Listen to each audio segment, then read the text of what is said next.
क्रोध की भावना जब तुम्हारे हृदय में हो, बदले की भावना तुम्हारे मन में हो, काम की भावना तुम्हारे मन में हो, लोभ की भावना तुम्हारे मन में हो, इन भावों के साथ द्वेष की भावना तुम्हारे मन में हो, तुम अगर भगवान के समक्ष जाते भी हो तो भगवान तुमको नहीं देखेंगे।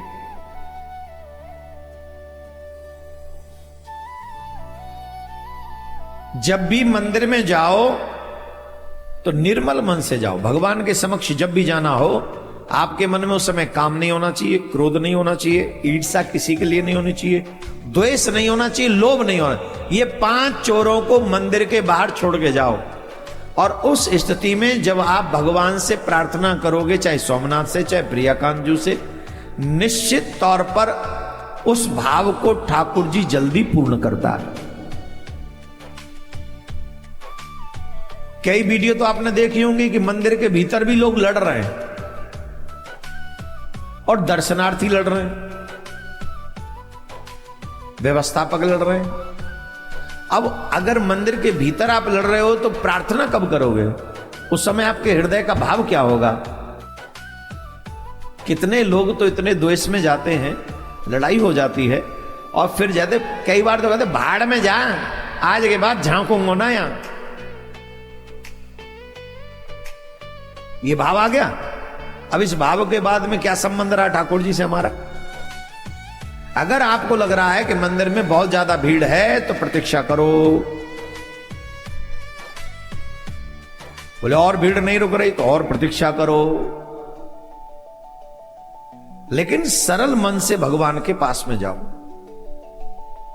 पूतना बदले के भाव को लेकर गई और कपट करके गई, आंचल से कालकूट विष लगा के गई कि मैं भैया के शत्रु मार दूंगी। पूतना ने, ठाकुर जी ने नेत्र बंद कर लिए, ना तो ना देखेंगे। अब आज लोग भगवान की भक्ति कर रहे हैं लेकिन कपट इन्वॉल्व है, और जो लोग कपट के साथ भक्ति करते भगवान उनकी नहीं सुनते, और जो निष्कपट होकर भक्ति करते हैं भगवान उनकी बड़ी जल्दी सुनते हैं, बहुत जल्दी। अहो बकीयम स्तन कालकूटम। हमारे ठाकुर जी को स्वभाव कितना अच्छा है। पूतना अपने आंचलते कालकूट विष लगा के आई, रूप बदल के आई कि मैं विष पान कराऊंगी तो मेरे भैया को शत्रु मर जावेगा। आप समझ गए? भैया को शत्रु मर जावे, विष पान कराऊंगे। जब ठाकुर जी के पास में वो पूतना पहुंची, वह समय नंद बाबा कहां है? गोपान गोकुल रक्षाया निरूपय मथुराम गतः।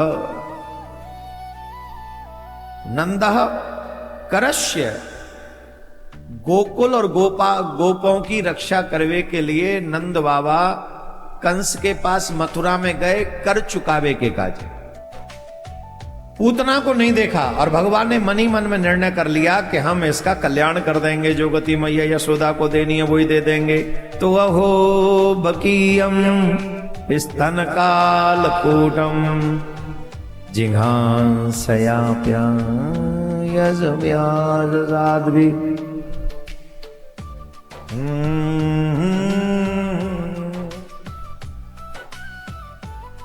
विषपान कराने वाली को भी अगर ठाकुर जी मुक्ति दे दे, मैया यशोदा की गति दे दे, ऐसो दयालु ठाकुर जी मिलेगा कहूं दुनिया में?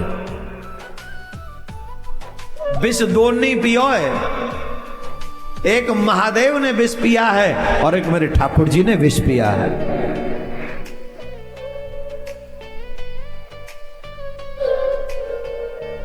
महादेव ने भी जग के हित के लिए विष पिया है और मेरे गोविंद ने भी जग के हित के लिए विष पान किया, कालकूट विष। आपको बात समझ में आ रही है? कालकूट विष पियो ठाकुर जी ने और पूतना को परम गति प्रदान कर दी। अब ऐसे दयालु ठाकुर जी ते तुम्हारो प्रेम न होए तो भैया यूं ही समझिए तुम्हारे जन्म जन्म के अनंत जन्मन के पाप हैं, जाके कारण तुम हमारे ठाकुर जी ते प्रेम ना कर पा रहे, और वाई के कारण तुम यहाँ वहां न जाने कहां तहां जहां तहां भटक रहे हो। जय काजे भटक रहे हो कि पाप तुम्हें पवित्र होने के लिए ठाकुर जी के पास पहुंचने नहीं दे रहे हैं।